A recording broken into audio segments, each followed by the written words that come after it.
Now discuss about the very important topic. PN junction diode as a rectifier. Rectifier is a device which is used to convert AC into DC. Device which is used to convert AC into DC known as rectifier. And as we know that very important property of the diode, in forward biasing it behaves as a conductor and in reverse biasing it behaves as an insulator. Due to this important property of the diode behave as a rectifier. And rectifier are of two types, half wave rectifier and full wave rectifier. So we discuss one by one. So first we discuss about the half wave rectifier.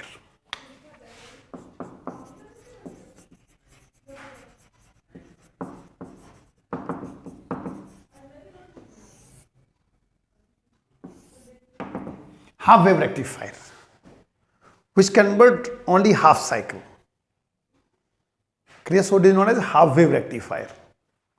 Half wave rectifier consists one step down transformer,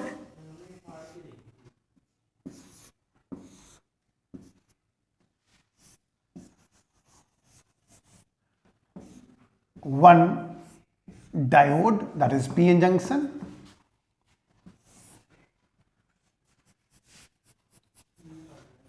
here it is the load resistance, so we get output here P1 P2, that is S1 S2. Now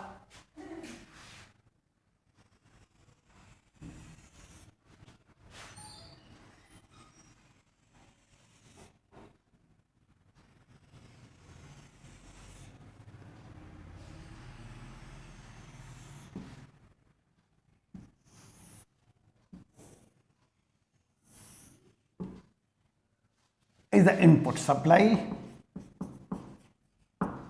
and here we find out output.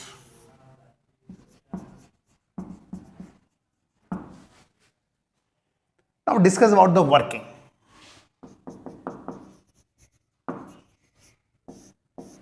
Working of half wave rectifier. Construction समझ के होगे.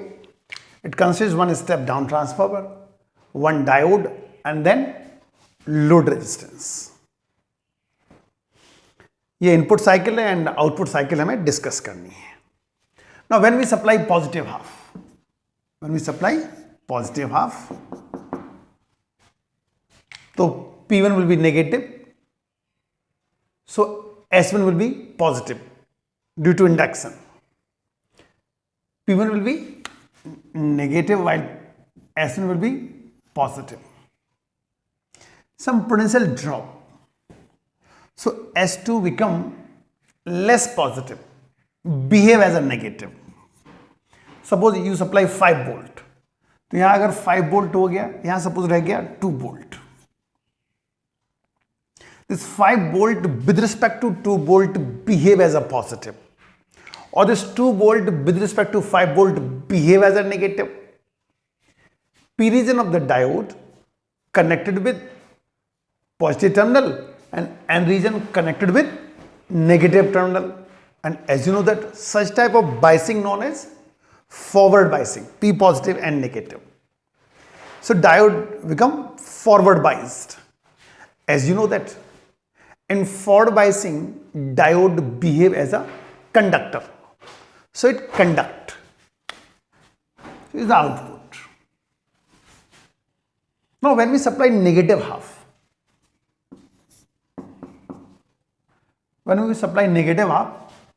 then it become positive and it become negative. So it become less negative. So behave as a positive. यहाँ -5 तक उस drop हो गया, कितना रह गया -2. तो -2 with respect to -5 behave as a positive. So P negative N positive, such type of biasing known as reversed biasing. and in reverse biasing diode behave as a insulator, so it can't conduct, तो gap आ जाएगा. Again when we supply positive half, again ये positive, ये less positive हो जाएगा, so it become forward bias, it again conduct. So we get only half cycle. That's why it is known as half wave rectifier. दोबारा देख लो. Step down transformer 1, diode and the load resistance, जहां से हमें output draw करना है. सबसे पहले हमने पॉजिटिव सप्लाई दी, दिस पॉजिटिव हाफ, तो P1 will be negative due to induction, S1 will be positive due to induction. तो ये सपोज 5 वोल्ट हो गया और ये रह गया सपोज 2 वोल्ट, कुछ ड्रॉप हो गया, so it behave as a negative. 2 volt with respect to 5 volt behave as a negative, although it is positive but behave as a negative. P positive and negative, it is forward biased, and during forward bias diode behave as a conductor, so it conduct. When you supply negative half, जब आप negative half supply करेंगे ये positive हो जाएगा और ये negative हो जाएगा, इट बिकम नेगेटिव. अब ये हो जाएगा less negative, so it behave as a positive. -2 volt with respect to -5 volt behave as a positive. P negative and positive, it is reversed biasing, and in reverse biasing diode behave as a insulator, so can't conduct. जैसे फिर positive देंगे फिर आपको forward bias मिल जाएगा. तो इस तरह ये आउटपुट मिल गया हाफ वेव रेक्टिफायर के लिए. और अब लेके चल रहे हैं हम लोग full wave rectifier.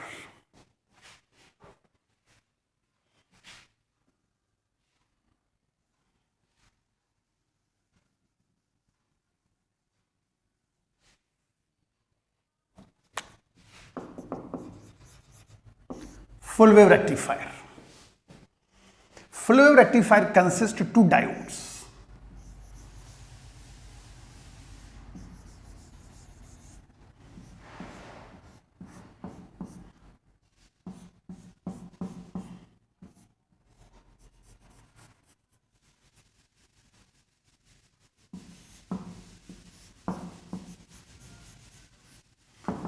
Diode D1, diode D2. Their N regions are common and it is load resistance RL, यहां से अब आउटपुट मिलेगा, और S1, S2 इसको हमने S3 ले लिया. It is the circuit diagram for full wave rectifier. Consists 2 diodes D1 and D2. Their N regions are common and connected at the center of the secondary coil, that is S3. और यहां से हमें output मिलेगा. Working, ये half wave rectifier के लिए था.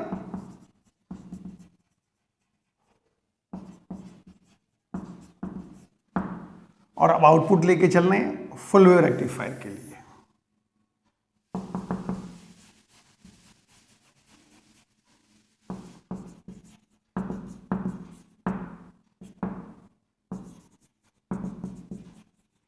Output for full wave rectifier. ये हाफ वेव के लिए तो अब लेके चल रहे हैं फुल वेव के लिए. पॉजिटिव सप्लाई दे दी, we supply positive. P1 will be negative and P2 will be positive. So S1 will be positive, less positive, least positive. S1 will be more positive, S3 will be less positive, and S2 will be least positive. For example, suppose ये 5 volt हो गया, ये suppose 3 volt हो गया, and this suppose 1 volt. Clear? तो अब 5 volt with respect to 3 volt behave as a positive, or 3 volt with respect to 5 volt behave as a negative. 3 volt with respect to 5 volt behave as a negative. P positive and negative. So diode D1 will be forward bias. P positive and negative. So diode D1 will be forward bias. But in case of D2, 1 volt with respect to 3 volt behave as a negative. 1 volt with respect to 3 volt behave as a negative. So P negative and positive, these are the connections for reversed biasing. Hence, due to reversed bias, it behave as an insulator. So when you supply positive half, diode D1 will be forward bias and D2 will be a reversed bias. तो लेकिन D1 आपका conduct कर देगा क्योंकि ये forward bias है, D2 ने काम नहीं किया. Clear? Now when you supply negative half, जो पहले आपने दिया वो इस तरह था, S1, S3 एंड S2. ठीक है, तो ये 5 वोल्ट था, ये 3 वोल्ट था, ये 1 वोल्ट था. ठीक है, अब जरा देखो, जब आप नेगेटिव सप्लाई देंगे अब ये कैसा हो जाएगा, -5, -3, -1 volt. Clear? Now when you supply negative half, this time D1 will be reversed bias because -3 volt with respect to -5 volt behave as a positive. P negative and positive, a reversed bias. So this time D1 will be a reversed bias, can't conduct. But at the same time D2 connected with -1 volt. Okay, P region with -1 volt and N region with -3 volt. -1 volt with respect to -3 volt behave as a positive. P positive and negative forward bias. This time D2 will be forward bias, so it will conduct. Again, when you supply positive up, D1 will be forward bias, D2 will be reversed bias. At a time केवल एक forward bias होगा तो दूसरा reversed बायस होगा. ठीक है, तो आपको सप्लाई मिलती रहेगी. That's why it is full wave rectifier. अगर सपोज आपने 50 हर्ट्ज सप्लाई दी है, फ्रीक्वेंसी 50 हर्ट्ज, तो यहां तो 50 हर्ट्ज ही मिलेगा, लेकिन यहां कितना मिल जाएगा, 100 hertz.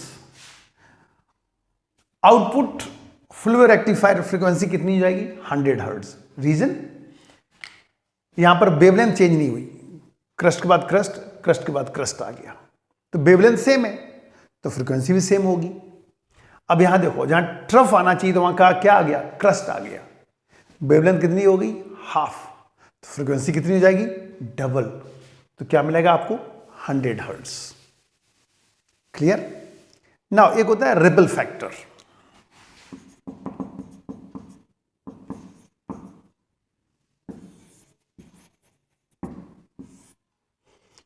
It is AC component to DC component.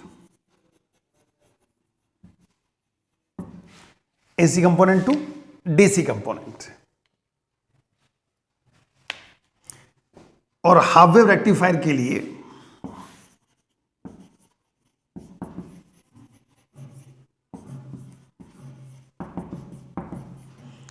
इसकी वैल्यू 1.21 हुआ करती है.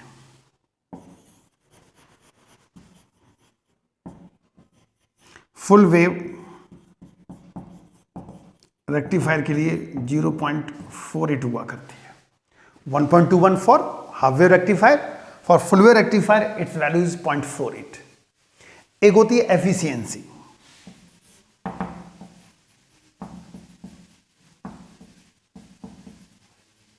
Output DC power upon input AC power into 100, that is efficiency of rectifier. कुछ एक और भी फॉर्मूले होते हैं, उनको हम डिस्कस कर रहे हैं. for half wave rectifier.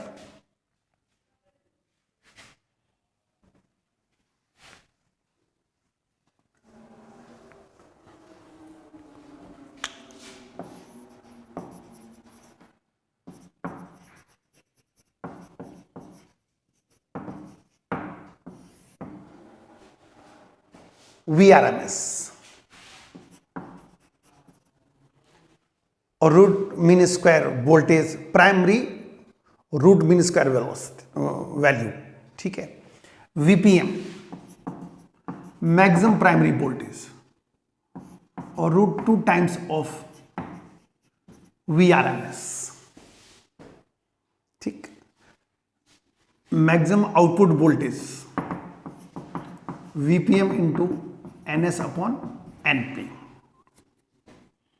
ठीक। IDC, it is also known as load current, IDC or output load current, that is for half wave rectifier it is equals to I naught upon pi, IDC equals to I naught upon pi, ये load current भी कहलाती है, ठीक।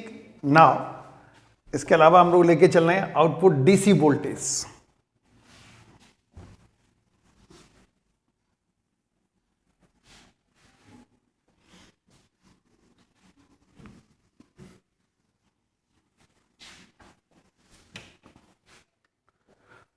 तो आप लोग लेके चल रहे हैं output DC voltage.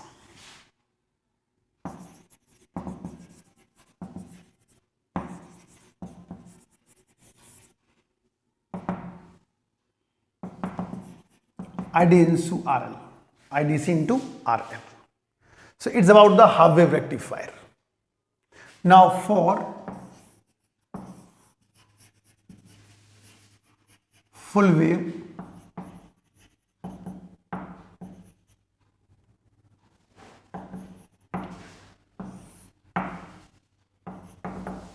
rectifier, VPM तो यहां पर भी रूट 2 टाइम ऑफ VRMS होगी, V0 VPM into NS upon NP होगी, लेकिन यहां पर जो IDC है वो 2I नॉट अपॉन पाई होता है, mean load current 2I not upon pi, यहां होती है I नॉट अपॉन पाई, ठीक है ना। इसके अलावा तो फिर वही output voltage IDC into RL हो जाएगा।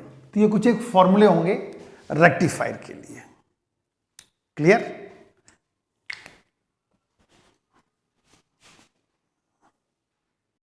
इसके बाद the numerical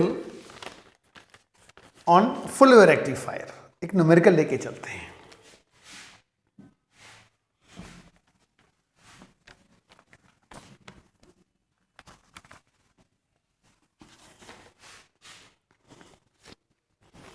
Listen that statement. A full wave rectifier uses 2 diodes. The internal resistance of each diode may be assumed constant and it is at 25 ohm.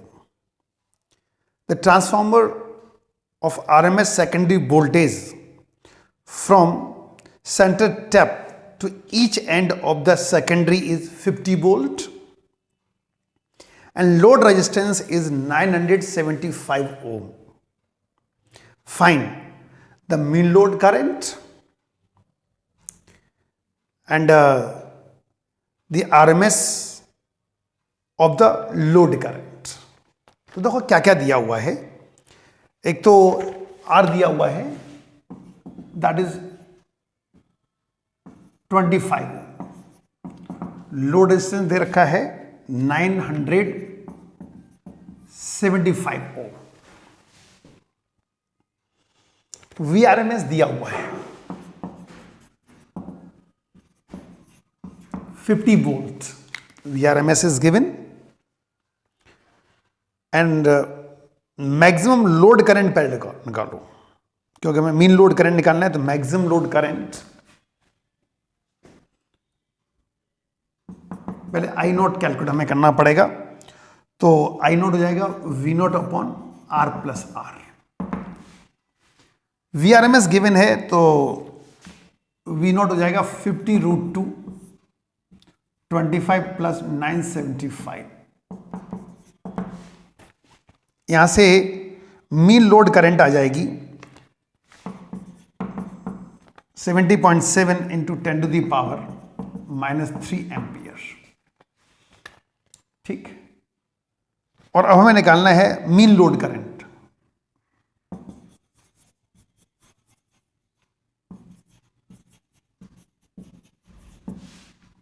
ये होती है I0/π, mean load current 2I0/π for full wave and I0/π for half wave.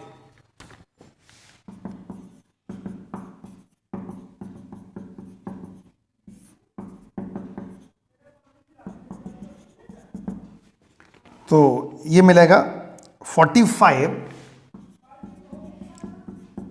Minus 10⁻³ ampere. ठीक, mean load current आ गई। And they want RMS value of load current.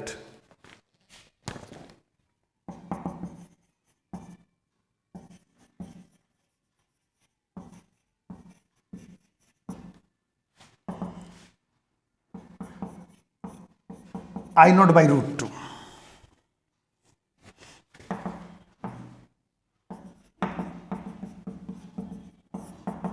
√2 और ये मिलेगी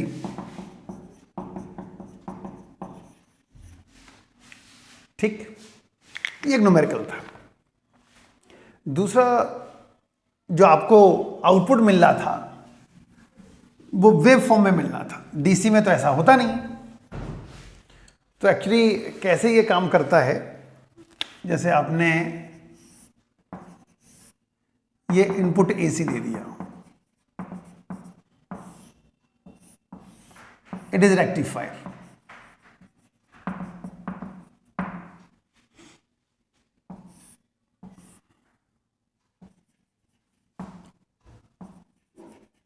output wave आ गई।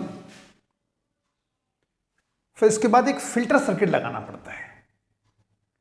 फिल्टर सर्किट एक्चुअली जो होता है सीआर सर्किट होता है, कैपेसिटर एंड लोड रेजिस्टेंस लगा होगा।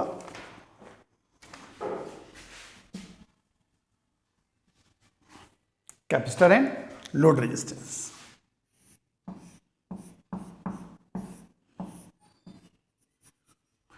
इसके बाद फिर आपको